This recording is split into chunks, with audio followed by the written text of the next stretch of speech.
देखो बेटे, इससे लास्ट क्लास में हम लोगों ने लेंस मेकर फार्मूला पढ़ा था। लेंस मेकर फार्मूले में मैंने आपको एक चीज़ बताई थी कि जो इसका फार्मूला होता है, do you know lens maker formula कितना होता है?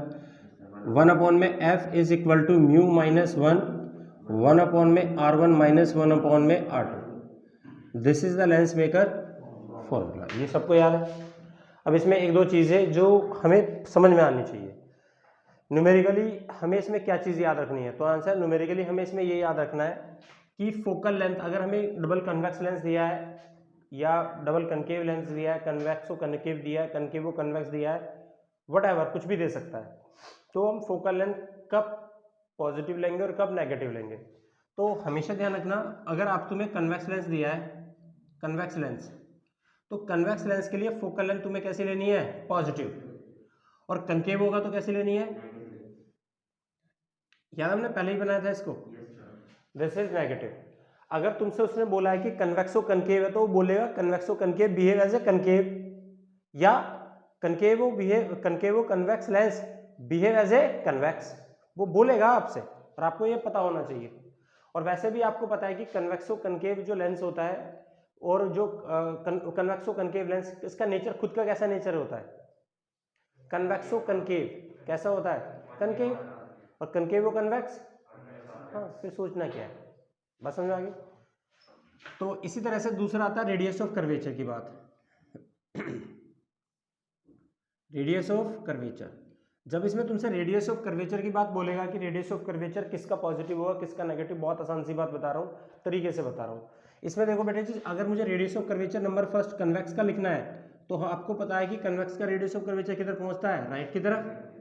तो कन्वेक्स के लिए रेडियस ऑफ कर्वेचर कैसा लेना है? पॉजिटिव। इसी तरह से कनकेव के लिए कैसा लेना है? This is negative.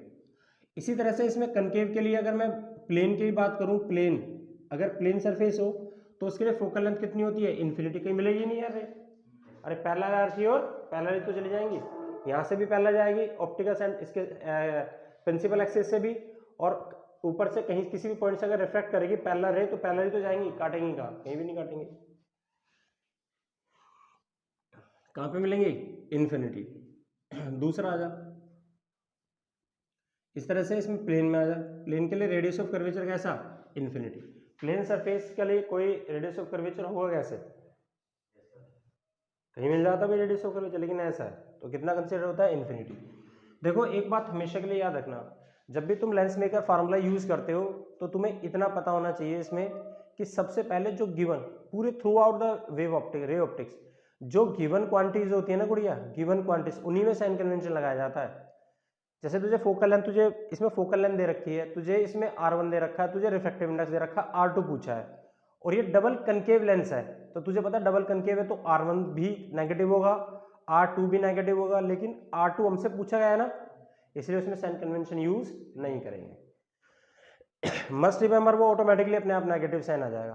तो जिसको गिवन क्वांटिटीज होती है उन्हीं में साइन कन्वेंशन लगाया जाता है, जो चीज पूछी जाती है उनमें साइन कन्वेंशन नहीं लगाया जाता, इवन दो हम लोगों को पता है कि इसका साइन नेगेटिव होगा या पॉजिटिव होगा। क्लियर? अब देख जरा यहां पर, ये सब करने के बाद में जब तुम कर लोगे तो after using the sign convention, एक बात हमेशा याद रखना, after using sign convention, R2 में ना एक नेगेटिव साइन, जो R2 का मेन साइन है ये वाला, इसे पॉजिटिव कर देना, add more negative sign in R2 always. तुम्हें इस R2 में एक नेगेटिव साइन अपनी तरफ से लगाना ही पड़ेगा। ऐसा हम आयुष पता है क्यों करते हैं? क्योंकि थोड़ा सा अगर तुम्हें याद हो तो देखना जरा, जब लाइट यहाँ जाती है तो रे टू डेंसर किसे फेस करती है? कन्वेक्स को। लेकिन जब अंदर जाती है तो पता किसे फेस करती है वास्तव में? कनकेव को। और हमने क्या लिया है? कन्वेक्स। अरे R1 और R2 दोनों कन्वेक्स मान लिया ना। इस तरह से कनकेव में भी ऐसे ही होगा, जब कनकेव में जाते हैं तो कैसा होता है? ये वाली सरफेस कैसी थी? ये नेगेटिव थी R1 तो, लेकिन R2 कनकेव थी ना, लेकिन जब इसको फेस करेगा तो कैसे करेगा? कन्वेक्स। लेकिन हमने दोनों को क्या लिया है? नेगेटिव, इसलिए नेगेटिव अपनी तरफ से लगा के पॉजिटिव करना होता है, ये हमेशा लगाना है। ओके, चले आगे।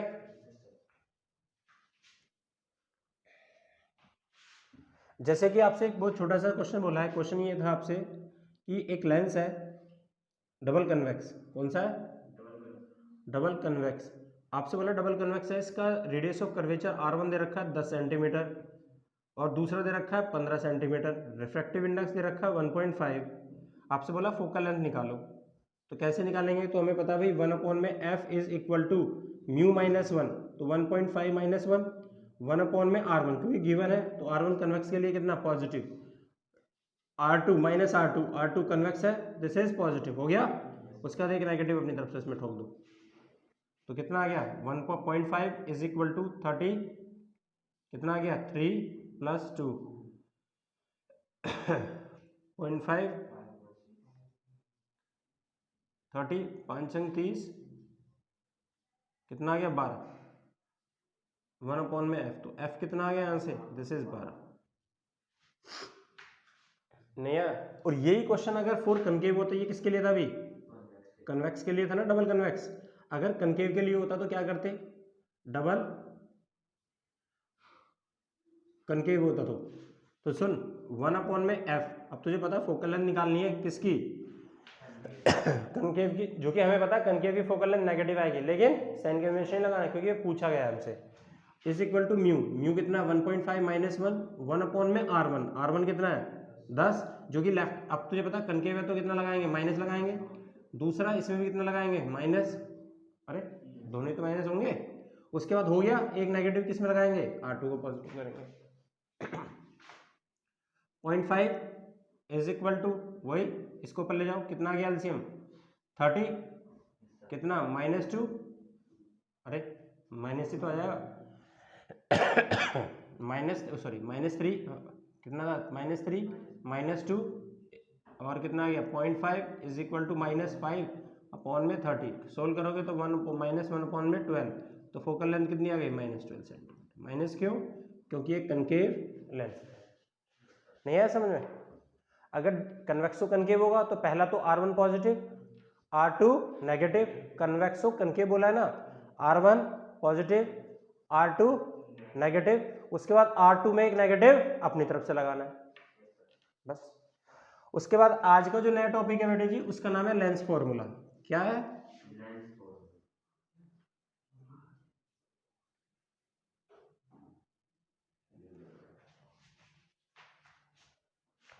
Lens formula. अब देखिए लेंस फॉर्मूला और लेंस मेकर फार्मूला में दोनों में डिफरेंस क्या होता है। तो लेंस फॉर्मूला और लेंस मेकर फार्मूला में डिफरेंस ये है कि लेंस मेकर फार्मूला लेंस को बनाने के लिए जो हम मेथड, जो टेक्निक, जो फार्मूला, जो रिलेशन यूज करते हैं, दिस इज नोन एज क्या, लेंस मेकर फार्मूला।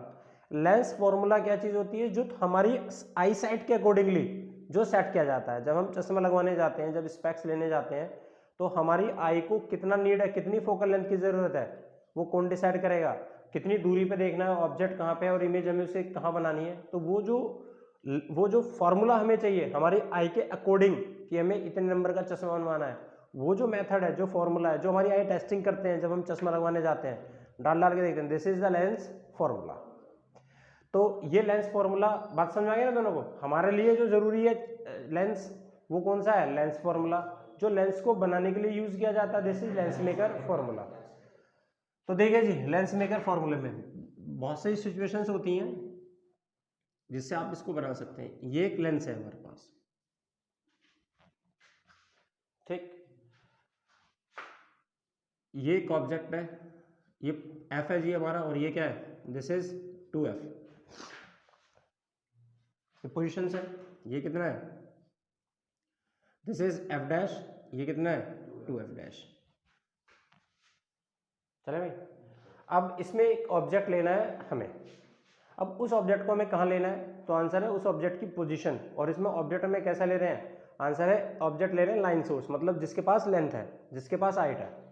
अभी हमने लेंस मेकर फार्मूला पढ़ा था, उसमें कैसा ऑब्जेक्ट लिया था, पॉइंट सोर्स। कैसे लिया था, पॉइंट सोर्स लिया था। इसमें कैसा ले रहे हैं, लाइन सोर्स। ओके, अच्छा अब मुझे एक छोटी सी बात बता, इसमें हम ऑब्जेक्ट को कहीं भी रख के कहीं भी इमेज बना सकते हैं। We read already the conditions where the object is placed and their image is to be form. वो हम लोगों ने कंडीशन बना ली। अगर मैं ऑब्जेक्ट को 2f इन दोनों के बीच में रखता हूँ तो इमेज 2f से बाहर बनेगी। 2f पे रखूंगा तो 2f पे यहाँ रखूंगा तो क्या यहाँ पर रखूंगा तो एफ डैश और 2f' के बीच में कहीं भी बना सकते हो, ऐसा कुछ हार्ड एंड फास्ट रूल नहीं है इसमें। यहाँ पे हमने क्या करा गुड़िया, देखिए यहाँ पे हमने एक ऑब्जेक्ट को लिया ऐसा, इसमें एक ऑब्जेक्ट का जो साइज लेते हैं हम, वो साइज आप पे डिपेंडेंट करता है, आप कोई भी ले सकते हैं, लेकिन मस्ट रिमेंबर हमें ना ऑब्जेक्ट का जो साइज होता है वो इस लेंस के एम्पलीट्यूड के बराबर लेना चाहिए। बराबर क्यों लेना चाहिए एम्पलीट्यूड, ये this is the height amplitude, क्यों, क्योंकि इस ऑब्जेक्ट से जाने वाली जो रे है वो सारी की सारी किससे पास होनी चाहिए, लेंस से। जब लेंस से पास हो जाएगी तभी तो उसकी इंटेंसिटी कैसी होगी, पूरी होगी। इस ऑब्जेक्ट ने 100 सोर्सेज थे इसके अंदर, तो 100 सोर्सेज से रेज आ रही है तो 100 सोर्सेज तो इमेज बनाएगी। अगर तूने क्या करा, हमने इसको बड़ा कर दिया तो 100 सोर्सेज में से लाइट कुल 50 में से इसमें से पास हो जा रही है, तो इंटेंसिटी ऑफ इमेज जो बनेगी वो कम हो जाएगी। नहीं है समझ में। और दूसरा, इंटेंसिटी देने वाला भी कौन है, ये वाला लेंस। अगर मैं इसे छोटा कर दूंगा तो हम क्या देखते हैं, ये सारे की सारी लाइट इस पूरे लेंस से पास हो गई नहीं जाएगी, इतने से पोर्शन से चलेंगे, तो पूरे लेंस ने तो रिफ्लेक्ट किया ही नहीं। तो हम क्या चाहते हैं, पूरा लेंस क्या करें, उसको रिफ्लेक्ट करें। बाकी आप जो मर्जी रख सकते हैं, स्कूल में आपके टीचर्स कहीं भी रख के इसको साइज बड़ा छोटा करके बना सकते हो, कोई ऐसा रूल नहीं है। ओके, हमने क्या करा भाई, ये कितना आ रहा, ए और बी। और आपको पता है इमेज बनाने के लिए we need the two rays, one rays should passing through the straight, yes, optical centre, and the one ray should, yes, go parallel to the principal axis and after refraction they will meet। दो रे होनी चाहिए, जो पहली एक optical centre को पास करनी चाहिए और दूसरी पैरेलल टू प्रिंसिपल एक्सिस। और जब पॉइंट सोर्स होता है तो उसके लिए कंडीशन क्या थी, there should be the two ray, one ray should go through the principal axis and one ray should incline. इसमें क्या था, दो रे होनी चाहिए, एक रे कैसे पास होगी, ऑप्टिकल सेंटर से पास हो जाएगी, दूसरी पैरेलल टू प्रिंसिपल एक्सिस। हमेशा ध्यान रखना लाइन सोर्स की कंडीशन होती है। तो यहां से एक रे गई भाई, ये गई, एक रे कैसे होनी चाहिए, parallel to principal axis and after refraction meet at a point.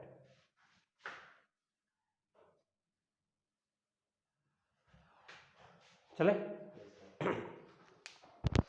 अब देखिए इसमें थोड़ी छोटी सी कैलकुलेशन।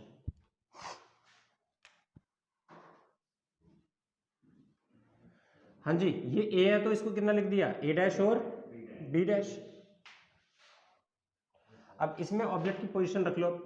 अच्छा, आप लोगों ने वो पढ़ा है 10th क्लास में सिमिलर ट्राइंगल्स, बस वही लगाना है ना, using similar triangles properties in triangle, दो ट्राइंगल ले लो कोई से भी, इन ट्राइंगल ए, इसको ऑप्टिकल सेंटर था वो लिख दिया ए ओ बी, एंड इस पे कॉमन कौन सा रहा, ए डैश बी डैश और ओ, ए डैश बी डैश और ओ। ठीक, आओ जी, इसमें सिमिलर ट्रायंगल की प्रॉपर्टी क्या होती है, दो साइड करो भाई इनके रेशियो बराबर। ये कितना है, ए बी अपॉन में कितना है, A dash B dash is equal to A O upon में कितना है, ए डैश ओ। नहीं आया समझ में, इक्वेशन फर्स्ट। दूसरा ले लो, इसको कुछ नाम डाल दो M. Now in triangle M, इसको नाम डाल दिया एफ डैश, लिखा रहने दो एम एफ डैश और कितना है ओ, एंड ये पॉइंट किससे जाके मिल रहा हो, ए डैश बी डैश और एफ डैश, ए डैश बी डैश और एफ डैश। ऐसे पॉइंट ले लो जो एक पॉइंट पर कॉमन हो। वैसे तो आप ये भी ले सकते थे और ये पूरा बड़ा भी ले सकते थे। ठीक, लो भाई कितना आया, एम ओ अपॉन में A dash B dash is equal to O F dash upon में ए डैश एफ डैश। चलो अब एक बात सोचो, तुम्हें मेजरमेंट किसकी पता है, यहाँ से यहाँ तक के ऑप्टिकल सेंटर का, यहाँ से यहाँ तक का जो डिस्टेंस होता है वो डिस्टेंस क्या कहलाता है, यू। क्या कहलाता है बेटे, यू।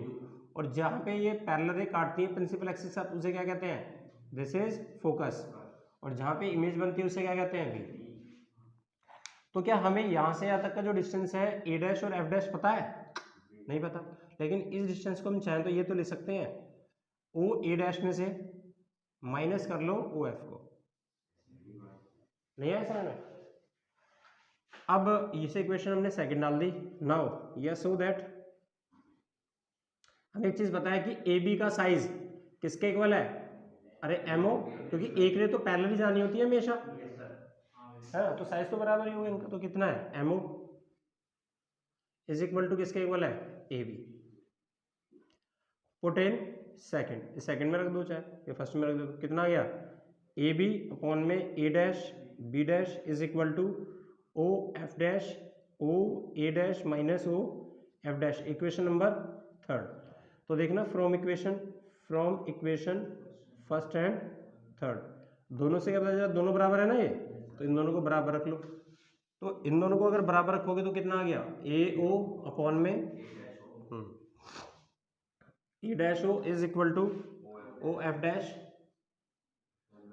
अपॉन में O A dash minus O F dash. इनकी वैल्यू रखी है यूजिंग साइन कन्वेंशन।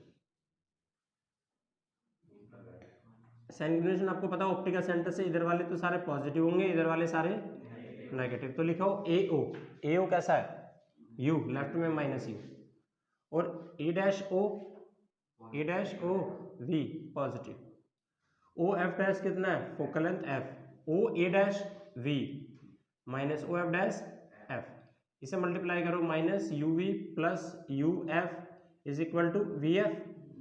अब इसे डिवाइड कर लो, divided by U V F both side, तो ये माइनस का 1 में एफ हो जाएगा, प्लस में 1 में वी इज इक्वल टू 1 में यू, इसे उठा के इधर ले जाओ तो 1 में वी माइनस 1 में यू इज इक्वल टू 1 में F. This is the lens formula. ये लेंस फॉर्मूला किसके लिए है, तो आंसर ये लेंस फॉर्मूला किसके लिए यूज किया जाता है, लेंस फॉर्मूला हमारी आई के अकॉर्डिंग जो हमें फार्मूला चाहिए होता है, कितनी हमारी फोकल लेंथ होनी चाहिए, कितना यू कितना वी होना चाहिए, तो ये क्या कहलाता है लेंस फॉर्मूला। तो lens formula establish the relation in between the focal length, position of the object and formation of image v. U v और एफ के बीच में जो रिलेशन एस्टैब्लिश करता है वो कौन है, लेंस फार्मूला। और जो उसकी ज्योमेट्री पर डिपेंड करता है, लेंस की ज्योमेट्री R1 R2 लेंस की ज्योमेट्री तो है, रिफ्रैक्टिव इंडेक्स ज्योमेट्री तो है, तो जो उसकी ज्योमेट्री पर डिपेंड करता है वो लेंस मेकर फार्मूला होता है। डिफरेंस समझ में आया। उसके बाद इसमें एक छोटा सा एक नाम आता है पावर ऑफ लेंस। क्या नाम आता है, पावर ऑफ लेंस।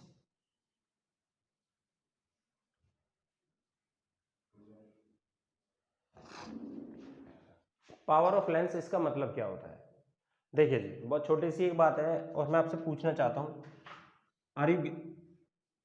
देखिए जी ये एक लेंस है, ये इसकी प्रिंसिपल एक्सिस है, यहां से एक रे गई, ये रे कैसे जाना चाहते थे ऐसा, इस वाले लेंस ने इस सीधी जाती हुई रे को ऐसा मोड़ दिया, ठीक, तो कितने डिग्री से मोड़ दिया, तो हमने बोला यहां से डेल्टा 1 के साथ मोड़ दिया, तो इसका डेविएशन कितना है डेल्टा 1। ओके अच्छा, ये रे जो यहाँ जा रही है ये इस पॉइंट पे जहाँ काट रही है तो वो क्या देगी मुझे फोकल लेंथ, इसकी कुछ ना कुछ फोकल लेंथ होगी, बस समझ में आई।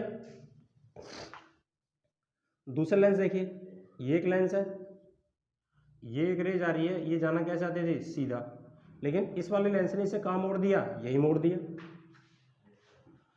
तो आप बता सकते हो इन दोनों में से किसने ज्यादा मोड़ा, नीचे वाले ने, इसकी पावर ज्यादा है। तो जिस लेंस की रे जो रे पैरेलल जा रही है, जिस लेंस की एक सीधी जाती हुई रे को मोड़ने की जितनी ज्यादा ताकत होगी हम बोलेंगे उस लेंस की पावर ज्यादा है। तो आफ्टर रिफ्रैक्शन जो लेंस रे को जितना ज्यादा मोड़ेगा at the principal axis we will call upon the lens of the power is higher.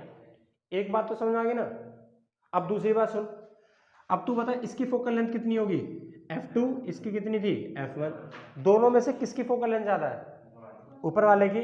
क्यों, क्योंकि इसकी मोड़ने की ताकत कम थी, तो जिस लेंस की पावर कम होती है उसकी फोकल लेंथ ज्यादा होती है, और जिस लेंस की मोड़ने की ताकत ज्यादा होती है उसकी फोकल लेंथ।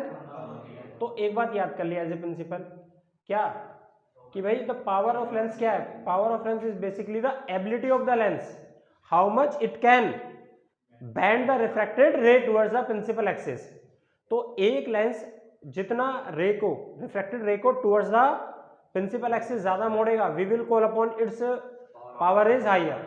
इन अदर टर्म्स जो बुक्स में रेफरेंस दिया जाता है या टीचर्स बताते हैं वो ये भी बता सकते हो कि power of lens is inversely proportional to focal length, वो भी ठीक है भाई। पावर ज़्यादा है तो फोकल लेंथ कैसी होगी, कम होगी। पावर ज़्यादा है तो फोकल लेंथ कम होगी। तो वैसे पावर क्या है, वैसे अगर शब्दों में बोले तो power of lens is the ability of the lens to bend या डाइवेट द रिफ्रैक्टेड रे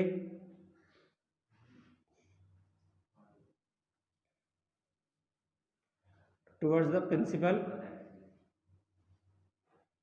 एक्सिस। नहीं है बात समझ में, टुवर्ड्स द प्रिंसिपल एक्सिस। और दूसरे शब्दों में ये भी बोल सकते हैं power of lens is inversely proportional to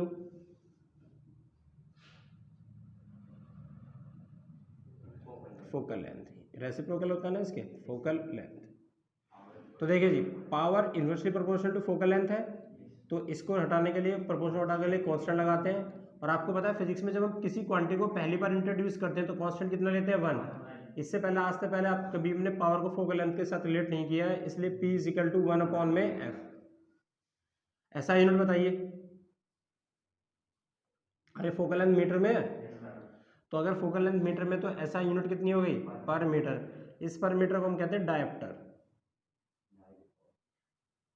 dioptre, dioptre जब हम चश्मा स्पेक्स बनवाते हैं तो हम बोलते हैं कि भैया अच्छा हमारी ऐनक बनवा दो, ऐनक का साइज लो, नंबर ले लो।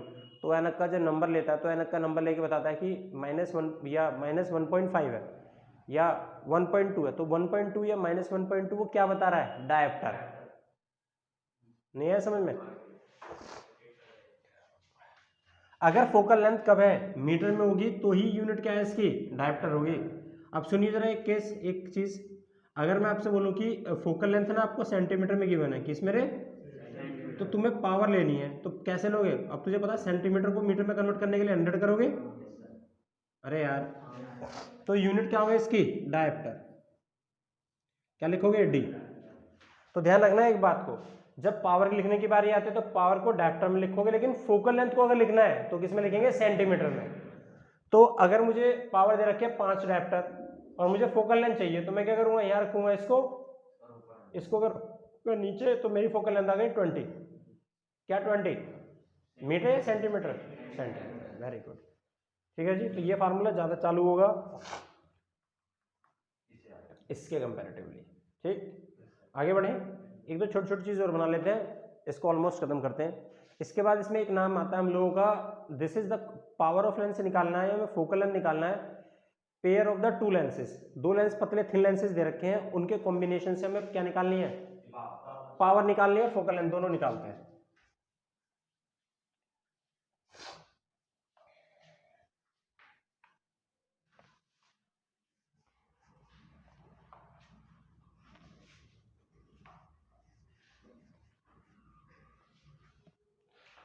चले भाई, आइए।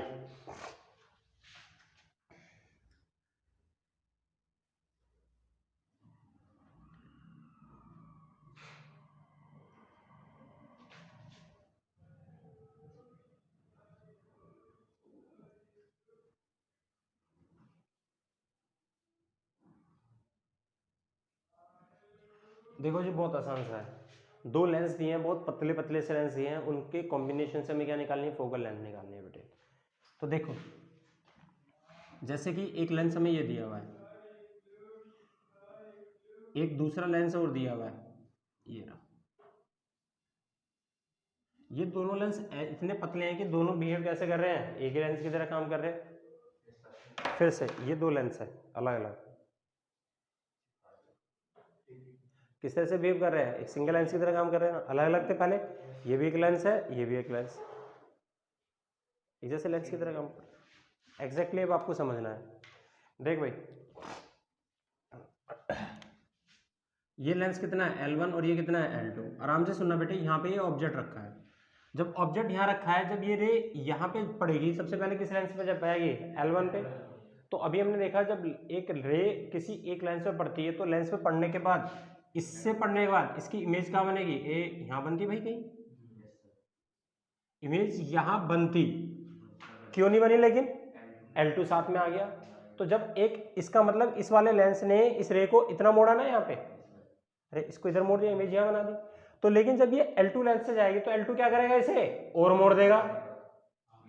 अरे किसको मोड़ेगा, इस वाला जो ये जो इमेज बनी है, इस इमेज को जो यहाँ बन रही थी, ये वाला लेंस क्या एक्चुअली पास होके गया, नहीं, यहीं तो गया अभी, लेकिन जैसे ही वो पास होके जाता तो जो यहाँ बननी चाहिए थी इमेज, ये क्या करेगा, लेंस इसको मोड़ के इधर इमेज बना देगा।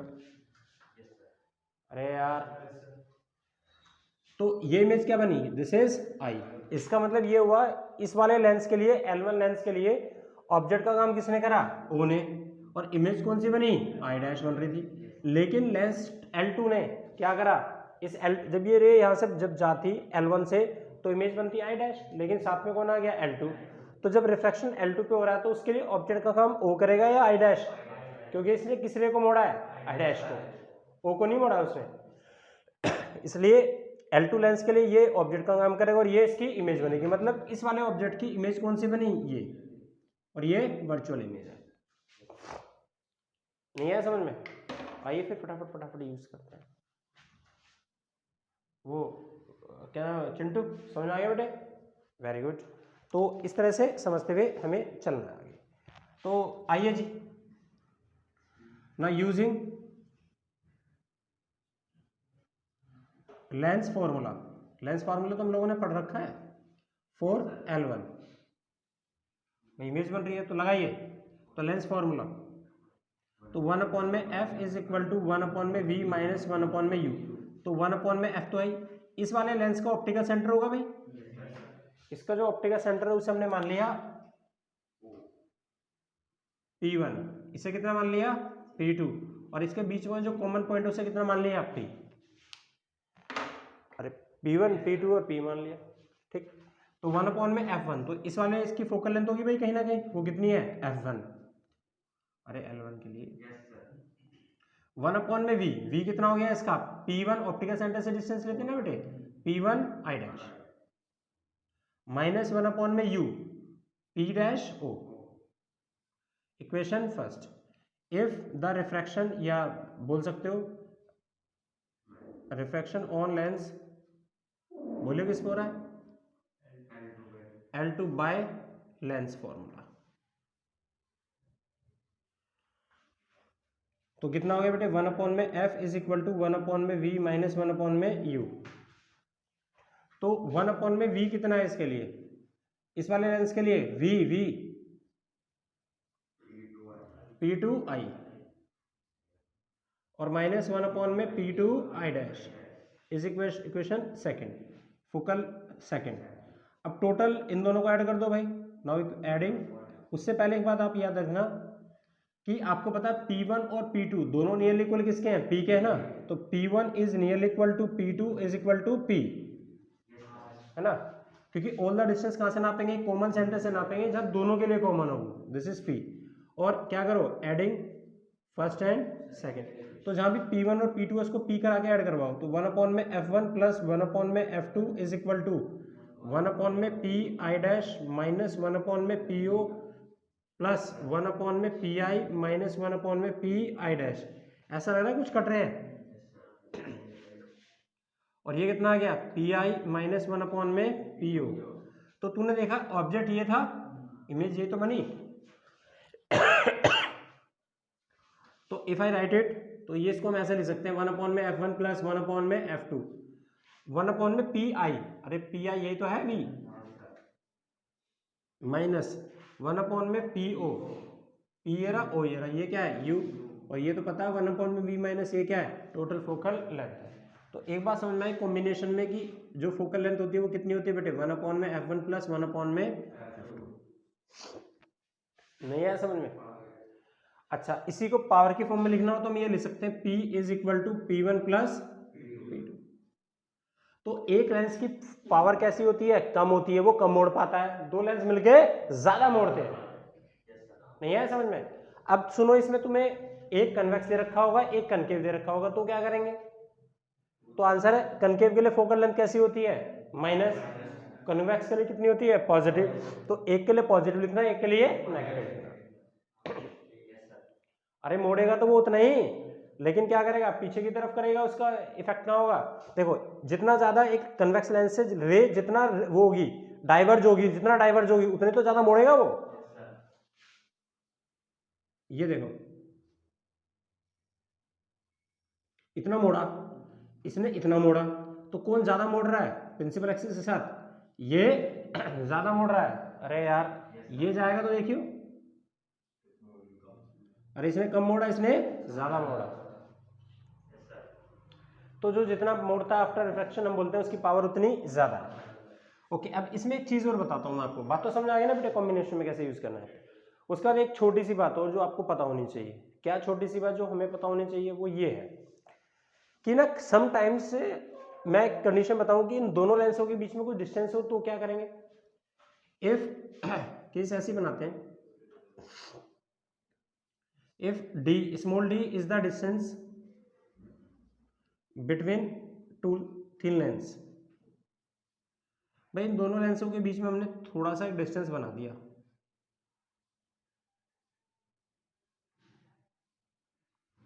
और डिस्टेंस को क्या लिख दिया? डी। यहाँ पे कहीं ऑब्जेक्ट होगा, कहीं इमेज बन रही होगी भी। बात समझ में आ रही है ना बड़ी बात? तो ये चीज हम देखते हैं, दो लेंसों के बीच में डिस्टेंस हमारे डीएसएलआर होते हैं ना, तो हम क्या करते हैं इन दोनों लेंसों को इस तरह से आगे पीछे करते रहते हैं कि इमेज हमारी कैसी बने? शार्प बने बेटे, क्लियर इमेज बने, इंटेंसिटी आई हो, शार्प इमेज बने, ठीक है ना? इसलिए दो लेंसों को हम इस तरह से एडजस्ट करते हैं। तो उसे एडजस्ट करने में के लिए हमारी जो फोकल लेंथ होती है वो कितनी होती है, वो जरा ध्यान से देखिएगा इस केस में। तो बना लेते हैं जी, ये लेंस L1 था, ये लेंस L2 था, तो इसका फार्मूला होता है 1/f is equal to 1/f1 plus 1/f2 minus d upon में f1 और f2। फार्मूला याद कर लो। इसको ये भी तो लिख सकते हो आप, P is equal to P1 plus P2 minus P1 P2 और D। तू एक बात बता, डिस्टेंस तेरा जैसे जैसे बढ़ेगा तेरी पावर कम नहीं हो जाएगी? ये D बढ़ेगा तो माइनस होने वाली वैल्यू अगर बढ़ेगी तो पावर कैसी होगी? कम। तो दो लेंसों के बीच का जितना ज्यादा डिस्टेंस बढ़ता है उतनी पावर कम हो जाती है। तो P is inversely proportional to D। Focal length क्या होगी? वो बढ़ जाएगी। और नहीं समझ आया? तो डिस्टेंस को बढ़ाने से, दोनों लेंसों के बीच के डिस्टेंस को बढ़ाने से power decrease, focal length increase होती है। नींद अच्छी आ रही है? Very good. ये बात समझ में आई? P is inversely proportional to D। Okay, ये फार्मूला भी आप याद रखेंगे कभी जरूरत पड़ जाए। उसके बाद एक चीज और, थोड़ा सा और आउट ऑफ द बॉक्स हो जाते हैं, एक न्यूटन फॉर्मूला भी होता है इसमें। क्या होता है? Newton formula. एक छोटी सी क्वेश्चन बताओगे मुझे? देख, मेरे से आपका डिस्टेंस 40 सेंटीमीटर का है, मान लो मैं ऑब्जेक्ट हूं और आप इमेज बन रहे हो, 40 सेंटीमीटर का है। अच्छा, अगर मैं यहां से, अभी 40 का है ना आपके मेरे बीच का, मैं यहां खड़ा हूं और आप वहां खड़े हो, अच्छा, और हमारे, मैं जहां खड़ा हुआ एक दीवार है, जहां आप खड़े हो वहां भी एक दीवार है। अच्छा, मैं अगर इधर आगे 10 सेंटीमीटर आगे बढ़ूं और आपको अभी मेरा डिस्टेंस 40 सेंटीमीटर ही रखना है, वो जो पहले जो डिस्टेंस था, तो क्या वहीं रह के कर सकते हो डिस्टेंस को मेंटेन? नहीं, आपको क्या करना पड़ेगा? उससे दूर जाना पड़ेगा। Are you getting my point? Exactly यहां पर एक चीज देखो, इसे न्यूटन्स फॉर्मूला बोल देते हैं।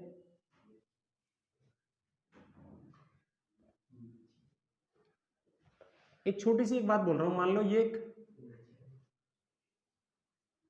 ऑब्जेक्ट है, ठीक, और इसकी ना इमेज यहां पे बन रही है, ये इमेज, तो भाई ये ऑब्जेक्ट रहा, यहां इसकी इमेज बन रही है, तो जहां ऑब्जेक्ट से इमेज के बीच का जो डिस्टेंस है वो हमने मान लिया कैपिटल डी, दोनों के बीच का टोटल डिस्टेंस डी है। अब हमने क्या करा, यहां पर ना एक लेंस को ले रहे हैं, लेंस को लेकर ट्रायल एंड एरर कर रहे हैं, ट्रायल एंड एरर, कि ऑब्जेक्ट अगर मैं लेंस यहां रखता हूं तो यू मेरा कम है, तो इमेज बन रही होगी सामने स्क्रीन पर, लेकिन देखो वो इमेज शार्प ही नहीं बन रही, या बनी नहीं रही इमेज, इस पे वो दूर बनना चाह रही है। तो ऐसे हम ट्रायल एंड एरर कर रहे हैं, कभी ऑब्जेक्ट को यहां रख रहे हैं, कभी यहां रख रहे हैं, कभी यहां रख रहे हैं, कभी यहां रख रहे हैं, और ये देख रहे हैं स्क्रीन पर इमेज क्लियर और साफ और शार्प बन रही है या नहीं बन रही। तो हमने ऐसे ट्रायल एंड एरर करके एक लेंस को यहाँ रखा कहीं, यहाँ जैसे हमने लेंस को यहाँ रखा तो हमने देखा इमेज इस पर शार्प बनी, स्क्रीन पे इमेज बन गई और अच्छी बनी इमेज। तो हमने बोला यहाँ से यहाँ तक का डिस्टेंस क्या कहलाएगा मेरा u, और ये डिस्टेंस क्या है v, ये तो था। और लेकिन हमेशा ध्यान रखना ये वाली कंडीशन तभी सेटिस्फाई हो सकती है जो d है ना वो ग्रेटर होना चाहिए किससे, 4f से। 4f क्या होती है, जब हम एक ऑब्जेक्ट को यहाँ रखते हैं तो ये 2f हो गया भाई, ये भी कितना हो गया 2f, तो ये 4f से क्या होना चाहिए, डिस्टेंस ज्यादा होना चाहिए। अरे समझ में आ रहा है? तू सोच हमारा डिस्टेंस अगर इतना ही होता, मैं यहाँ पे हूँ और वो 40 सेंटीमीटर का डिस्टेंस है और मैं आगे बढ़ूंगा तो यार इमेज तो और पीछे खिसक जाएगी। तो मुझे इमेज को पीछे बनाने के लिए मुझे डिस्टेंस क्या चाहिए, इस दोनों पॉइंटों से ज्यादा चाहिए ना, तभी तो बनेगी image. Are you getting my point? तो इसलिए ये कंडीशन कब एप्लीकेबल है, जब डिस्टेंस 4f से ज्यादा हो। बात समझ आई ना बेटे बात? क्योंकि अगर हमारा डिस्टेंस फिक्स है और मैं आगे खिसकूंगा और मेरी इमेज तो पीछे बनेगी, तो पीछे सामने स्क्रीन को पीछे जाना चाहिए ना, तभी तो एप्लीकेबल होगा। तो distance should be greater than 4f। तो सुन, तो हमने शुरू में एक लेंस को रखा तो हमें u मिला इतना और हमें इमेज मिली v, और u प्लस v अभी कितना है 40 सेंटीमीटर, जो भी इनका डिस्टेंस है उस डिस्टेंस के बराबर हमें मिल गया। एक बात समझ में आई? अब ना गुड़िया हमने ऐसे ट्रायल एंड एरर किया, फिर से अब हम इस लेंस को उठा के कभी यहाँ रख रहे हैं कभी यहाँ रख रहे हैं, तो अब जब मैं लेंस को यहाँ उठा के रखूंगा तो मेरा क्या बढ़ जाएगा u, v कैसा हो गया कम, नहीं है समझ में, v कम हो गया। अच्छा, तो ऐसे हम ट्रायल एंड एरर करते जा रहे हैं। अब हमने ना एक पोजीशन ये मिली, लेंस को हमने यहाँ रखा। अब लेंस को जैसे हम यहाँ रखते हैं तो देखते हैं हमारे ऑब्जेक्ट की पोजीशन, नई पोजीशन कितनी हो गई, u डैश। अरे यार अच्छा, अब मेरा u पहले से बढ़ गया कम हो गया, बढ़ गया। ये u पता कितना था, जितना पहले मेरा यहां से यहां तक का, जितना पहले मेरा v था। नहीं आया समझ में? तो हम क्या देखते हैं, यहां पर ये मुझे क्या मिला, दिस इज v, ये v कितना था, जितना पहले मेरा u था। बात समझ में गुड़िया नहीं? तो इसका, अरे गेटिंग माय पॉइंट? अगर पहले मेरा ये डिस्टेंस u कितना था 40, u था 40 और v था 80। बस समझ में, u कितना था 40 और v कितना था 80। ऐसे हम ट्रायल एंड एरर कर रहे हैं, u को बढ़ा रहे। अब हमने क्या करा, u कितना कर दिया 80, तो देखा इमेज कितने बन रही है 40 बन रही है। तो मतलब u प्लस v ये कैसे इन दोनों का टोटल एक जैसा। तो इमेज अगर शार्प बनानी है तो उसकी दो ही पोजीशन हो सकती है, ध्यान रख ले। एक ऑब्जेक्ट की दो ऐसी पोजीशन होती है जहां पे वो इमेज एक जैसी बनाता है। कहा जितना u था उतना ही v हो, अरे यार, या जितना v था उतना u हो। लेकिन गुड़िया अगर तू इन दोनों के बीच का डिस्टेंस अगर फिक्स कर देती, ये एक लेंस है, ये कितना है 2f और ये भी कितना है 2f, तो अगर मैं एक ऑब्जेक्ट को यहाँ रखूं या यहाँ रखूं या यहाँ रखूं तो वो इमेज या तो इससे पीछे बनेगी या कहीं भी बनेगी। तो अभी हमारा डिस्टेंस कितना होना चाहिए, सिर्फ 4f। तो इसकी एक ही कंडीशन हो सकती है कि मैं ऑब्जेक्ट को यहाँ रखूं तो इमेज यही बने। There is only one condition. तो इसके लिए हमें डिस्टेंस क्या करना पड़ेगा, दो इमेज से ज्यादा बनाने के लिए डिस्टेंस बड़ा होना चाहिए। अरे यार एक बात बताओ ना, जब यही पोजीशन है तो यहीं तो रखोगे तभी तो वहां बनेगा, तुम इससे आगे ले जा नहीं सकते फिर, क्योंकि इसका डिस्टेंस बढ़ जाएगा। तो क्या क्या कंडीशन, इसका मतलब अगर हमें एक से ज्यादा कोई लोकेशन चाहिए जहां पे हमें इमेज एक जैसी चाहिए तो d बड़ा होना चाहिए 4f से। और जब d बड़ा होगा तभी तो आप इधर खिसकोगे, वो उधर खिसक जाएगा। तो उस वाले डिस्टेंस से हमने क्या करा, एक्सीड कर लिया ना। लेकिन जब फिक्स ही हो गए दो पॉइंट तो क्या होगा, ये इनकी पर्टिकुलर एक ही कंडीशन होगी जहां इमेज बनेगी। ओके, क्लियर हो गया बात? अच्छा, तो अब इसमें एक बात नोटिस करिए। क्या नोटिस करिए, देखिए तो इसकी कंडीशन क्या होगी, are you getting my point? तो इसका मतलब u डैश कितना हो गया, u dash is equal to v, और v डैश किसके इक्वल हो गया, u। ये तो मतलब है। अब इन दोनों लेंसों के बीच का जो पोजीशन है उस पोजीशन को हमने कितना मान लिया, दिस इज स्मॉल d। कितना मान लिया, small d। Small d is the difference between the two positions. ये दो लेंस के बीच की पोजीशन नहीं है, एक ही लेंस है, उनके दोनों की पोजीशन के बीच का डिफरेंस है। और कैपिटल डी क्या है, distance between the, yes initial condition वो सोर्स था और ये स्क्रीन और ये सोर्स। तो कैपिटल डी क्या है, डिस्टेंस, ये इनकी पोजीशन बदली क्या हमने, ये तो वही है, distance between source to screen. और बोल वो कितना है, वो क्या कहते हैं, स्मॉल डी क्या है, distance between two positions of किसकी, lens, at which same image form.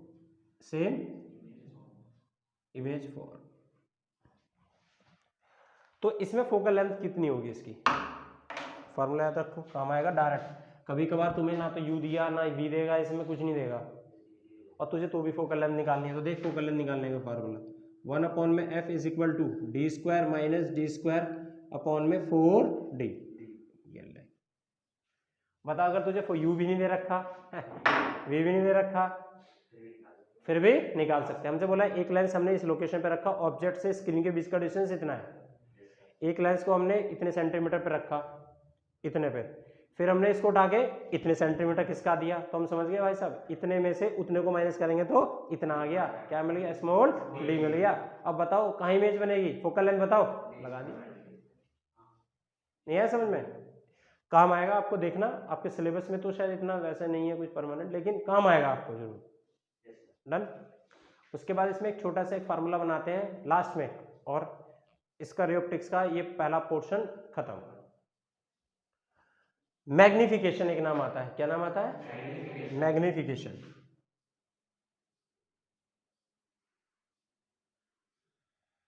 Magnification देखो बेटे, ये एक ऑब्जेक्ट था, ये एक लेंस है, और ये क्या है उसकी इमेज, अरे ये ऑब्जेक्ट है भाई, और ये क्या है उसकी इमेज बन रही है, मतलब साइज ऑफ द ऑब्जेक्ट ये रहा और साइज ऑफ द इमेज ये, ठीक।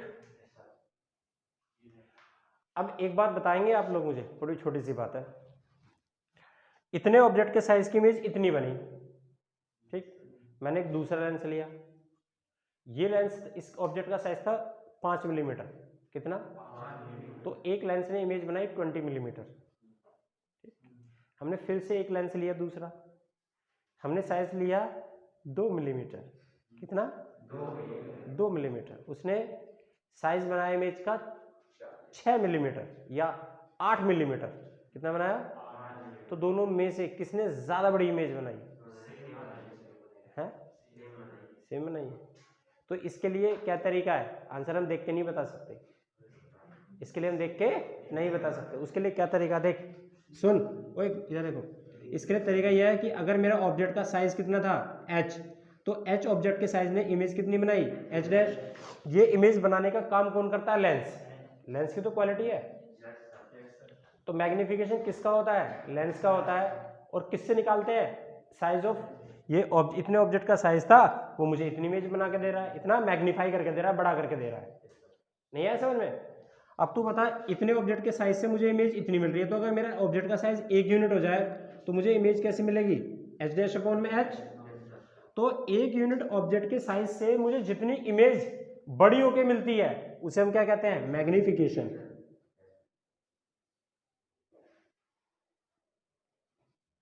This is m। तो मैग्निफिकेशन को हम क्या बोल सकते हैं, magnification is equal to size of image, size of object. अरे नहीं समझ में आया, तो साइज ऑफ इमेज, अब तुझे पता है कि ये रहा, this is the size of image, ये बड़ी हो रही है जितनी बड़ी हो रही है, और ये साइज ऑफ ऑब्जेक्ट, तो कम से कम ऑब्जेक्ट को जो जितना ज्यादा बड़ा करेगा, तो सर देख ये मैग्निफिकेशन किसके डायरेक्टली प्रोपोर्शनल है, h डैश अपॉन में s था ना, अरे तो जितना ज्यादा ही बढ़ेगा उतना मैग्निफिकेशन बढ़ नहीं गया, तो हम बोलेंगे लेंस ज्यादा मैग्नीफाई कर सकता है, नहीं है गुड़िया समझ में। और इसी रेशो को हम किसके इक्वल भी लिख सकते हैं, h dash, this is v over u,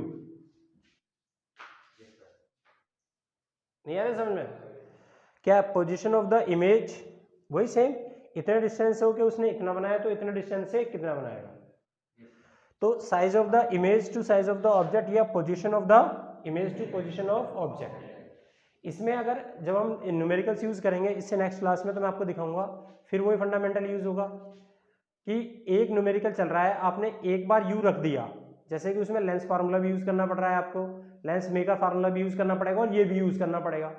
एक ही क्वेश्चन के अंदर 3 बार आपको यू यूज करना पड़ रहा है, तो क्या मैं हर बार यू को, अगर मुझे यू गिवन है तो क्या हर बार नेगेटिव लगाऊंगा? नहीं, एक बार नेगेटिव लगाओगे, बाकी सब जगह वैसा का वैसे ही रहने देंगे आप।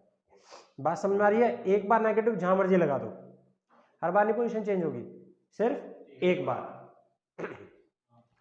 और इसी तरह से जो चीज इसमें, अगर मुझे पता है ऑब्जेक्ट कैसा है, मुझे मैग्निफिकेशन दिया हुआ है, मुझे मैग्निफिकेशन दिया तो मैं मैग्निफिकेशन लिखूंगा, तो जो गिवन क्वांटिटी होगी उसमें साइन कन्वेंशन लगाएंगे, जिसमें नहीं दिया उसमें कोई साइन कन्वेंशन यूज नहीं होगा।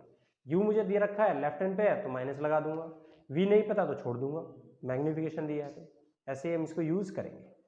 ठीक है जी, फिर अगली क्लास में इसके क्वेश्चंस वगैरह बनाएंगे या ऑप्टिकल इंस्ट्रूमेंट उसके बाद आगे बढ़ेंगे। ठीक है जी, थैंक यू वेरी मच।